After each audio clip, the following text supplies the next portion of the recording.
What's up, you guys? It's me, Cavalli, and today's story has been a story that was passed on from generation to generation for many, many years. And we are speaking of the Larger Bless. The Larger Bless is also known as the Devil Woman, was a woman who was so in love with her youthfulness and her beauty that she wanted to stay young forever. Instead of going to the makeup store and the dermatologist to get fixed, she decided that she was going to sell her soul to the devil, in return turning herself into a demon. Now, I'm not too sure when the transformation really do happen, if it's before her death or after, but there you go. She is described as a beautiful, statuesque woman who is very tall and wears this big brimmed hat that covers up her face. Her face are sometimes described as ugly and some describe her as very beautiful. But the things that are all in common is the brim hat and the long flowing dress. Now the long flowing dress wasn't just by coincidence.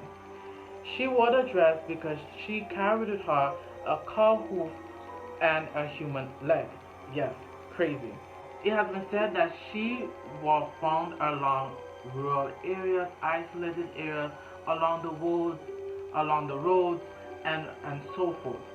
Her main victims were men. It would be from men who was coming home from work late and in the middle of, and back in the 70s and the 80s, there weren't many cars and houses around and many lights.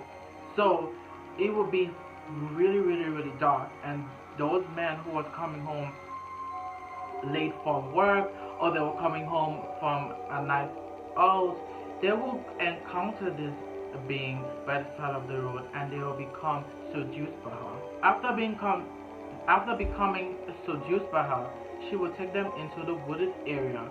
But every time the man will try to catch up with the being, she will always seems to be one step ahead.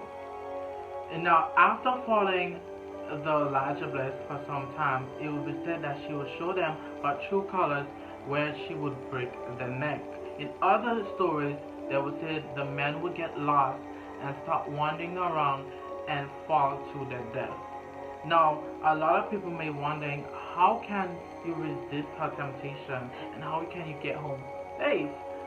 It has been said that if you wear your clothes inside out and you walk home, you can get home safe from her. I've heard many stories about the Larger Bless following people home after work and stuff, and it has been said that do not walk into your house like face first. You turn around and then you walk in. Now, I heard a lot of people say that, and so that I don't know the reason for it. I've also heard like when you hear her walking behind you, you don't look behind you, because when you think she's far away, she's literally right up next to you, and she could just like snatch you up and go. It's pretty creepy if you ask me, and scary to think of that a woman could just come up from nowhere and just snatch you up and be like, "You're mine now," and take you out. I don't have personal stories, but I've heard stories, and I'm going to tell you one of the stories that I've heard about. It was said that a woman lived with her husband and her young baby.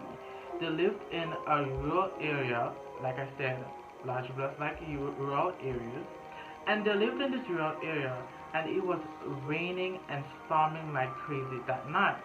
Now, the mother was home alone with the baby while the husband was out still at work, but it was getting very, very late. Now, the baby continued to cry and cry and cry, and the mother was trying to cook and clean and take care of the household, but still try to take care of her baby. So while she's cooking and cleaning and, kind of moving back and forth from cooking and cleaning and taking care of the baby, she heard a knock on the door. She was kind of like nervous because it was in the middle of the night, but she probably knew it was her husband.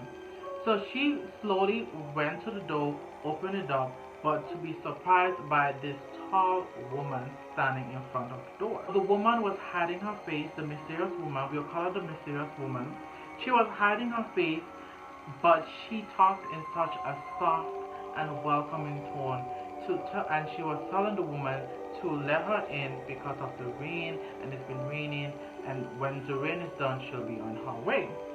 The woman was a little hesitant, but she opened the door and allowed the woman to come in and have a seat.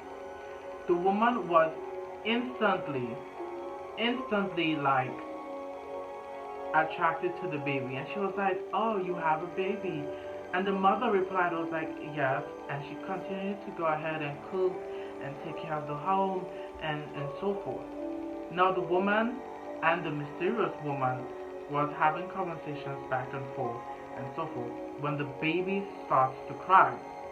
I mean, the baby was like crying loud and just disrupting the peace. So the mother decided to go to make sure. No. Before she went to make sure her baby was okay, she was trying to hurry up finish what she was doing before she ran into her baby. But all of a sudden, she heard her baby went quiet. After she was kind of nervous, so she decided to went out, and then she saw that the mysterious woman was breastfeeding her baby. The mother became really furious and was like, "Oh, like you gonna just breastfeed my baby in my own presence?" Like to think of you just walking home and you allow someone to come into your house and they just like breastfeeding your baby, like, let me just breastfeed your baby for you. You want, you won't mind, won't you? It's so stupid. But after that, the mother became very angry and started to curse at the woman and tell her that she needs to leave. Okay? She grabbed her baby, mind you, because she was like kind of like bred up. She was like, what the hell? So she continued to curse at the woman, and the woman got up angrily, and this time she looked even taller than when she came in, but she left. She locked the door, and she was sitting there for the whole night with her baby in her hand, like just scared and worried as to what, because her baby at that time weren't crying, but the baby was awake, but the baby just wasn't crying. The baby was not responding. The baby was just there. All of a sudden, she heard another knock on the door not too long after, where the father decided to come home, and he was like, the mother told him what was going on and so forth, and the father was very upset with her and told her why she let the door open the door for a stranger. But he proceeded to went back outside to make sure there was no one around, and he told her there was nobody there. They proceeded to go to bed, and it was next morning, and the mother went up, got up first, because back in the day, like the mother was the one getting up and making sure everything was okay, and she went outside, and she noticed some footprints in the ground that was kind of unusual. And when she came across, it was the footprints that looked like a cow foot. So she was like,